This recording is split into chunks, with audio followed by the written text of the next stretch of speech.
Eu sou mãe de uma adolescente também de 14 anos e eu percebo que dentro dessa faixa etária, dentro da escola, diferente da nossa época, hoje existem muitas opções, muitas possibilidades de profissões. Como que hoje vocês, nessa faixa dos 13, 14 anos, vocês veem assim, como é que eu vou decidir aquilo que eu vou fazer para a minha vida? Porque antigamente, se vocês dissessem para a gente, eu vou jogar videogame e eu vou ganhar dinheiro com isso. Meu pai, por exemplo, dizia que isso era impossível e eu também via, não, meus amigos jogavam até os 10, 12 e era isso, depois ia fazer outra coisa. Como é que vocês hoje entendem isso de que tudo é possível e tudo pode virar uma profissão bem-sucedida? Acho que a primeira questão seria gostar, para começar, né? Para fazer o que tu quer, trabalhar, essas coisas. A segunda é... Como é que eu posso dizer? Conhecer um pouquinho de cada uma? É exatamente assim. E também onde tu quer trabalhar. Também, tipo assim, pode trabalhar em casa, em outros lugares. Mas normalmente as pessoas não querem pegar trânsito, essas coisas. Aí quer trabalhar em casa só. Mudança, né? Exatamente. Totalmente inconcebível. Trabalhar em casa era só se tu fosse Antes da pandemia. capinar na roça. Não, mas na minha geração, trabalhar em casa era capinar e tratar os bichos, tirar leite, né? Era o único jeito de ter trabalho em casa. Mas é interessante... Ou uma oficina, né? Etc. Mas eu acho interessante que o Eduardo falou agora... E a Simone, ela falou assim, nasceram com chip diferente. A linguagem já mudou.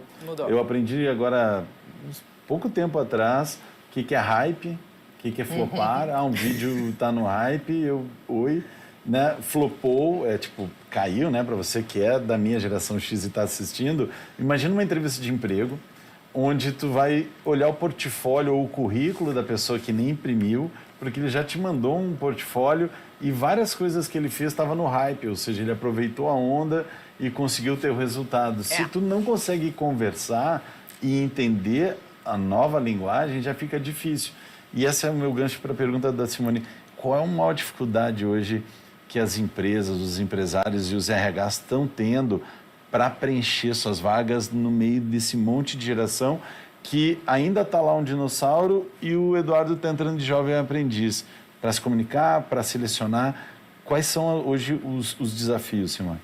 E aqui eu vou comprar uma briga com os RHs que estão me assistindo, né? Porque quanto mais tecnologia a gente tem, mais distante a gente está do ser humano. E a desumanização dos processos seletivos, do processo de trazer a atratividade dessas pessoas para dentro da empresa, isso está gerando um grande problema. Vou pegar um exemplo bem claro. A geração do Eduardo, que está entrando no mercado daqui a poucos anos, e a geração que já está no mercado, é a geração do visual, é a geração da tecnologia. Então, muitos nem têm currículo, que dirá currículo em papel. Eles têm ali um portfólio, eles têm um manifesto, onde eles expressam a intenção deles, o desejo deles para trabalhar. E aí eles vão para um processo seletivo moroso, um processo seletivo cheio de etapas, cheio de testes. Não é mais isso da geração. Eles querem um contato, eles querem a conversa, eles querem um ambiente onde respeite a individualidade deles e principalmente onde eles conseguem expressar a opinião deles de uma forma muito individual, muito personalizada. Por outro lado, que nem tu falaste, né, a gente tem ali do 8 ou 80, né? A gente pega o pessoal lá que tem o seu currículo formatado com 5, 6 páginas e se depara num processo seletivo onde uma das etapas eu tenho que mandar um vídeo de apresentação. E aí já tem mais dificuldade. E aí eu já não quero mais esse processo seletivo porque eu não sou da geração do vídeo. Eu sou da geração ainda de escrever a carta, de escrever o e-mail, de ter o currículo no papel. Então, o recado para essas empresas que querem conjugar essas diversas gerações é poder ser mais humana. É usar a tecnologia a favor dessa humanização, poder respeitar. Se eu estou procurando um jovem para trabalhar numa determinada função, eu tenho que construir o meu processo seletivo para captar a linguagem do jovem, para entender isso que o Eduardo está trazendo. Essa liberdade de escolha, essa questão da conexão, essa questão da tecnologia. Se eu estou buscando alguém mais sênior, com mais experiência, bom, meu processo seletivo tem que ser constituído com essas características dessas gerações. Então, entender as características que norteiam, que constituem esse grupo de pessoas por gerações, ela é um grande aprendizado para as empresas agora. Um outro ponto bem interessante em relação ao trabalho, falaste da pandemia, Essa geração que está entrando no mercado agora, ela teve nua e cruamente a visão do que é trabalho na pandemia.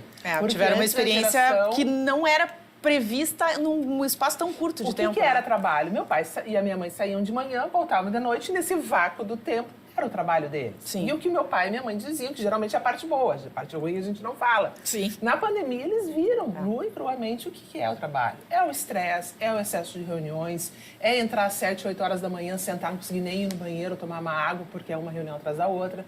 Claro, tem a parte boa, poder conviver com os filhos, levar na escola, tudo. Mas e a parte não tão boa? Mas foi um também, aprendizado para todos, né, também. Então, exato. E o que eles olharam assim? Eu não quero isso para mim. Eu quero um equilíbrio. É uma preocupação, inclusive, dessa geração que está entrando no mercado, olhar para as empresas, algo que as empresas estão agora se acordando em relação à saúde mental. Essa geração já veio com esse item alinhado. Eu quero algo que me dê um equilíbrio essa preocupação, de vida, né? que não me dê estresse, que eu não veja aquele olho tremendo, que eu não tenha uma úlcera gástrica, porque não é isso. Inclusive, isso está levando a uma escassez de lideranças. Não que essa geração não são geração de líderes, muito pelo contrário.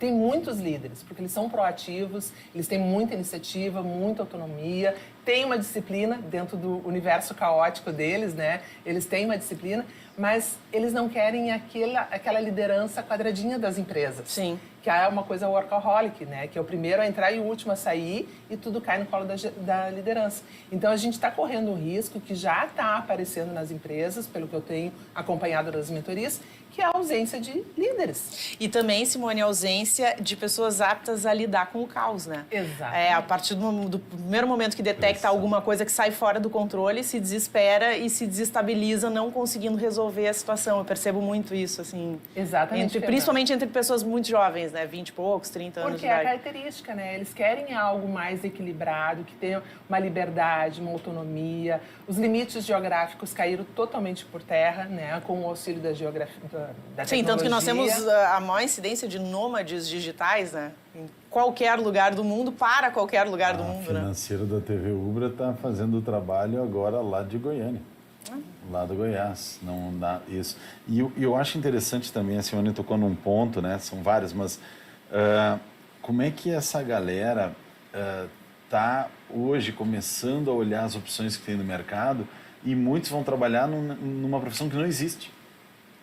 Que hoje não é possível, não é comum e em breve vai acontecer. A gente percebe cada vez mais nas feiras de ciência, quando tu acompanha, troço totalmente fora da curva. Pra gente, feira de ciências era fazer, né, não misturar óleo na água ali. Tipo isso. E eu fui numa feira de ciências numa escola bem grande de Porto Alegre e bastante avançada e eu tive que me esforçar para entender. Nós tivemos agora em Sapiranga uma escola que esteve no exterior aí super foi premiada, homenageada aí com um experimento científico sensacional. Na minha época era decantar, era uma coisa bem básica. Assim, a complexidade está bacana e essas gerações são aqueles que têm que simplificar. E Simone, nesse sentido, a velocidade, né, que aconteceu até a nossa geração, parece que quando entrou um Uber, parece que já estava caindo de maduro, não parecia tanta novidade. Quando aconteceu o híbrido, tem coisas que a gente não tomou muito susto. Mas daqui para frente a tendência é a velocidade ser maior, né? Como as empresas vão conseguir segurar um cara, sei lá, 40 anos, 30 anos para uma vai promoção? ser possível isso? Não, infelizmente não vai ser possível. Aquela questão de entrar numa empresa e fazer uma carreira única de 30 anos, isso não existe mais. Essa geração enterrou de vez, deu a última pasada de terra em cima disso. Isso é lá da geração do Baby Boomers e com a nossa geração ali, a partir da geração X, isso realmente começou a cair, começou a se experimentar uma diversidade. Essa geração agora, que está no mercado e é a geração que vai entrar em seguida, é a geração dos empreendedores. É a geração que vai normalizar mais ainda aquilo que a gente ainda às vezes pega de surpresa das startups. Isso já agora é lei, vai ser o empreendedor. Nem que seja o intraempreendedor. Eu posso até, jovem, entrar numa empresa, mas eu vou entrar com a característica de um empreendedor. Eu quero participar daquele negócio como se ele fosse meu. E aí, para isso, as empresas elas vão ter que abrir esse espaço. Então, aquela estrutura hierárquica, rígida, de comando e controle, não existe mais. Não pode existir mais. Senão, eu vou perder os meus talentos.